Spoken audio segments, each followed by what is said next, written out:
Hello everyone. आज हम बात करने वाले हैं हॉलमार्क्स ऑफ कैंसर। कैंसर के हॉलमार्क्स की बात करेंगे तो देखिए, सबसे पहला है growth signal self sufficiency, anti growth signal insensitivity, evasion of apoptosis, limitless replicative potential, sustained angiogenesis, Warburg effect, immune evasion in cancer, tissue invasion और मेटास्टेसिस। ठीक है, तो ये आठों को हम डिटेल में देखते हैं और क्या होता है। तो सबसे पहले देखिए, ये हॉलमार्क्स ऑफ कैंसर क्या होते हैं। तो बताया कि cancer is caused by mostly acquired DNA mutation that affects fundamental cellular process. ठीक है, तो ये कैंसर होता क्यों है। तो कैंसर डीएनए के म्यूटेशन से होता है और मोस्टली ये एक्वायर्ड होता है। और ये करता क्या है, ये जो सेलुलर प्रोसेस है और फंडामेंटल सेलुलर प्रोसेस उसको अफेक्ट कर देता है। तो फंडामेंटल सेलुलर प्रोसेस क्या है, जैसे ग्रोथ, सेल ग्रोथ होती है। तो सेल ग्रोथ फंडामेंटल प्रोसेस है, ये बिल्कुल रेगुलेट होता है, लेकिन इसको अफेक्ट कर देता है।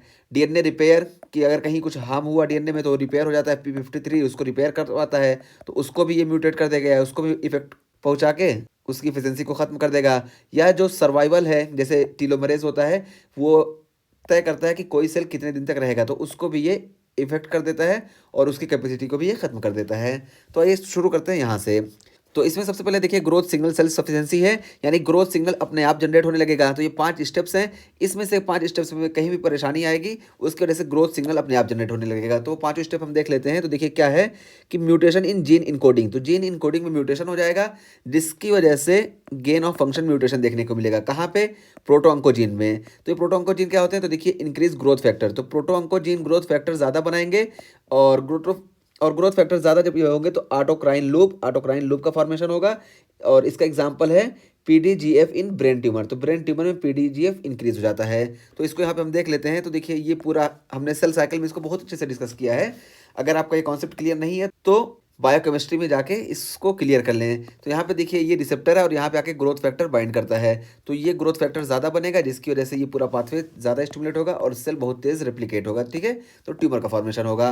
तो ये हो गया हमारा पहला। इसका एग्जाम्पल भी यहाँ पे दिया गया है कि ब्रेन ट्यूमर की कंडीशन में पीडीजीएफ इंक्रीज हो जाता है, जिसकी वजह से ये ज़्यादा स्टिमुलेट होता है। और उसके बाद फिर देखिए दूसरा क्या है, ग्रोथ फैक्टर रिसेप्टर्स। तो ये जो रिसेप्टर हैं ये, तो इसमें म्यूटेशन हो जाएगा और म्यूटेशन की वजह से ये अपने आप यहाँ से सिग्नल देने लगेंगे और ये पाथवे आगे का चलने लगेगा। ठीक है, तो ये हुआ ग्रोथ फैक्टर रिसेप्टर्स, जिसकी वजह से देखिए कॉन्स्टिट्यूटिव सिग्नलिंग, तो ये बराबर सिग्नल देने लगेंगे।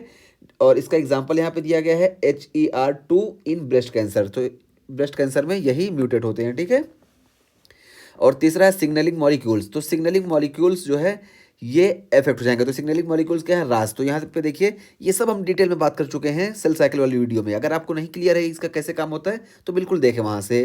तो देखिए, रास है, ये ज़्यादा एक्टिवेट होगा बिना इनके मदद के, तो ये जाके आगे का पाथवे है साइक्लिन जीन को स्टिमुलेट करके साइक्लिन इंडिपेंडेंट काइनेस बनाएगा और पूरा पाथवे आगे चलेगा, ये कॉज करेगा। और उसके बाद फिर देखिए ट्रांसक्रिप्शन फैक्टर है, तो ट्रांसक्रिप्शन फैक्टर ये जो देखिए ये साइक्लिन को बनाएगा, तो ये ट्रांसक्रिप्शन फैक्टर भी म्यूटेट हो जाएगा, ओवर फंक्शनल हो जाएगा, तो एमआईसी जीन, जिसकी वजह से सेल साइकिल बहुत तेज चलेगी। और सेल साइकिल रेगुलेटर्स, तो सेल साइकिल रेगुलेटर्स क्या है, साइक्लिन्स और साइक्लिन डिपेंडेंट काइनेस, ये दोनों देखिए, ये सारी हम बात कर चुके हैं। ठीक है, इसलिए हम बहुत शॉर्ट में यहाँ पे लेकर चल रहे हैं क्योंकि वीडियो लंबी ना हो। अगर आपका नहीं क्लियर तो एक बार वहाँ से देख लें, बिल्कुल वहीं से कोरिलेट है ये पूरा फर्स्ट वाला स्टेप। तो ये साइक्लिन रेगुलेशन ये ओवर स्टिमुलेट हो जाएगा और पीछे के पाथवे को इसकी ज़रूरत नहीं रहेगी, इस वजह से ये ज़्यादा काम करेगा और सेल साइकिल तेज़ हो जाएगी और सेल के अंदर सेल्फ सफिशिएंसी हो जाएगी ग्रोथ के सिग्नल की। ठीक है, तो ये हो गया पहला हॉलमार्क। और दूसरे हॉलमार्क की बात करें तो देखिए एंटी ग्रोथ सिग्नल इंसेंसिटिविटी, तो एंटी ग्रोथ सिग्नल इंसेंसिटिविटी यानी ट्यूमर सप्रेसर जीन जो है ना, ये इनका फंक्शन कम हो जाएगा, जिसकी वजह से सेल ग्रोथ को जो रुकना था वो रुकेगा नहीं। तो ये anti growth signal insensitivity, anti growth signal जो आएगा उसके लिए ये इंसेंसिटिव हो जाएंगे, यानी इससे कोई मतलब नहीं है, तुम मना करते रहो, हम अपना काम करेंगे, डिवाइड होंगे। ये यहाँ पे ये रूल फॉलो होता है।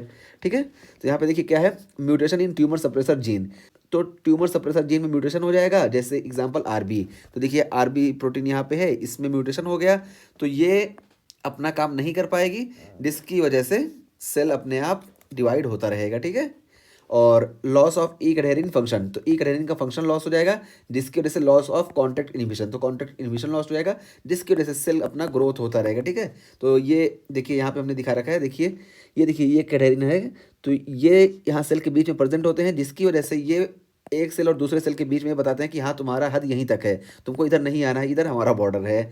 तो जब ये म्यूटेट हो जाते हैं तो ये ये सेंसर ही ख़राब हो गया, जिसकी वजह से सेल बिल्कुल इन्वेजन करने लगता है, इसको दूसरे को दबाने लगता है। ठीक है, जब तक ये काम करता है तब तक यहाँ पे कॉन्टैक्ट इनहिबिशन शो होता है, जिसकी वजह से ये एक दूसरे को दबाते नहीं है। लेकिन जैसे ही म्यूटेट होगा फ़ौरन ये दूसरे को दबाने लगेंगे, तो ये भी हमको देखने को मिलेगा एंटी ग्रोथ सिग्नल इनसेंसिटिविटी। तो इससे एंटी ग्रोथ सिग्नल तो मिलता है कि तुम्हारा काम हो गया, तुम इससे ज़्यादा ग्रोथ ना करो। लेकिन जब ये म्यूटेट हो जाएगा तो ये इनसेंसिटिव हो जाएगा, जिसकी वजह से ये बहुत ज़्यादा ग्रोथ करेगा। तो इसका एग्जाम्पल NF2 म्यूटेशन हो गया। और तीसरा है इवेजन ऑफ एपोटोसिस। तो इसमें क्या होता है कि एपोटोसिस को रेगुलेट करने वाले जो जीन होते हैं वो म्यूटेट हो जाते हैं और वहाँ पे खराबी देखने को मिलती है।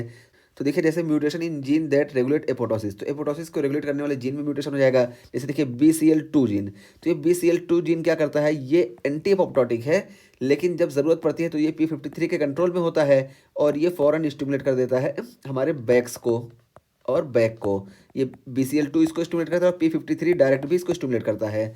तो ये जब तक रहते हैं तब तक ये एंटी एपोप्टोटिक का काम करते हैं और सेल जो है अपना काम करते रहता है, सेल में एपोटोसिस नहीं देखने को मिलती है। यहाँ पे देखिए, ये देखिए ये BCL2 जीन है, यहाँ पे पोर को क्लोज किए रहते हैं, जिसकी वजह से सेल में एपोटोसिस नहीं होती है। और इसी में अगर गेन ऑफ फंक्शन हो जाए, ये बहुत लंबी देर तक रहे, तो ऐसे सेल जिनमें एपोटोसिस होनी थी उनमें भी एपोटोसिस नहीं होने देंगे। ठीक है, तो ये यहाँ पे बताया गया। उसका एग्जांपल देखिए, BCL2 का एग्जांपल है फॉलिकुलर बी सेल लिम्फोमा। हम एपोटोसिस वाली वीडियो में भी बात कर चुके हैं इस पर। ठीक है, तो अगर ये ओवर स्टिमुलेट हो रहे हैं तो follicular B cell lymphoma cause करेंगे। ठीक है, और चौथा है लिमिटलेस रेप्लिकेटिव पोटेंशियल। तो लिमिटलेस रेप्लिकेटिव पोटेंशियल पे क्या होता है कि ये देखिए क्रोमोसोम पे देखिए टीलोमरेज होता है, और जब सेल डिवाइड होता है तो टीलोमरेज धीरे धीरे छोटा होता है। इस वजह से सेल की एक कैपेसिटी होती है कि ये कितनी बार डिवाइड होगा, और जब ये खत्म हो जाता है तो सेल डिवीजन खत्म हो जाता है। लेकिन कैंसर सेल की कंडीशन में क्या होता है कि ये टीलोमेरेज बहुत ज़्यादा बनने लगता है और टीलोमेरेज छोटा ही नहीं होता, जिसकी वजह से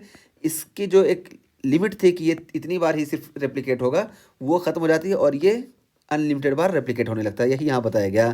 तो देखिए रीएक्टिवेशन ऑफ टीलोमेरेज, टीलोमेरेज रीएक्टिवेट हो जाएगा।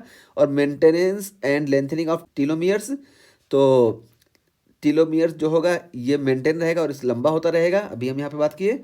और prevention of chromosome shortening and cell ageing, तो ये क्रोमोसोम शॉर्टनिंग और सेल एजिंग को प्रिवेंट करेगा, जिसकी वजह से ये जो सेल बना है ये बिल्कुल अनलिमिटेड रेप्लिकेट करता रहेगा और माइटोसिस होती रहेगी। और पांचवा है सस्टेन्ड एंजियोजेनेसिस। तो इस सस्टेन्ड एंजियोजेनेसिस में क्या होता है कि जो नए टिश्यू बन रहे हैं, यहाँ पे मान लो नई आबादी हो रही है, तो अब यहाँ पे बिजली और पानी की सप्लाई भी तो चाहिए। तो ये जो नया टिश्यू बन रहा है, यहाँ पे बिजली और पानी की सप्लाई मतलब ब्लड सप्लाई के लिए ये सस्टेन्ड एंजियोजेनेसिस का होना ज़रूरी है। तो ये सस्टेन्ड एंजियोजेनेसिस होती है, तो वही है कि इंक्रीज प्रो एंजियोजेनिक फैक्टर्स। तो प्रो एंजियोजेनिक फैक्टर्स जैसे वेस्कुलर एंडोथेलियल ग्रोथ फैक्टर, ये इंक्रीज हो जाएंगे तो ज़्यादा से ज़्यादा वेसल्स का फॉर्मेशन होगा। या डिक्रीज इनहिबिटरी फैक्टर्स, तो इनहिबिटरी फैक्टर्स जो वेसल्स के हैं वो डिक्रीज हो जाएंगे, जिसकी वजह से वेसल्स फॉर्मेशन होता रहेगा। और फिर क्या बताया गया कि फैक्टर्स में प्रोड्यूस्ड बाय ट्यूमर और स्ट्रोमल सेल्स। तो ये जो फैक्टर्स हैं ये ट्यूमर सेल से भी प्रोड्यूस हो सकते हैं या स्ट्रोमल सेल से भी प्रोड्यूस होंगे। ठीक है, और vessels can sprout from existing capillaries, और जो एग्जिस्टिंग कैपिलरी है इससे वेसल्स स्प्राउट कर जाएंगी, इसको हम बोलते हैं नियो एंजियोजेनेसिस। और endothelial cells are recruited from the bone marrow, या बोन मैरो से एंडोथेलियल सेल्स रिक्यूरेटेड कर जाएंगी, जिसको हम बोलते हैं वेस्कुलोजेनेसिस। ठीक है, इस तरह से जो नया हमारा टिश्यू बना है यहाँ पे ब्लड की सप्लाई होगी। वेसल्स में भी लीकी एंड और डायलेटेड, वेसल्स जो होंगी लीकी हो जाएंगी ताकि यहाँ पे परफ्यूजन अच्छे से हो, या डायलेट भी हो सकती हैं। ठीक है, तो इस तरीके से यहाँ पे मेन मकसद क्या होता है कि यहाँ पे ब्लड सप्लाई और न्यूट्रिशन प्रॉपर हो जाए जो नया टिश्यू बना।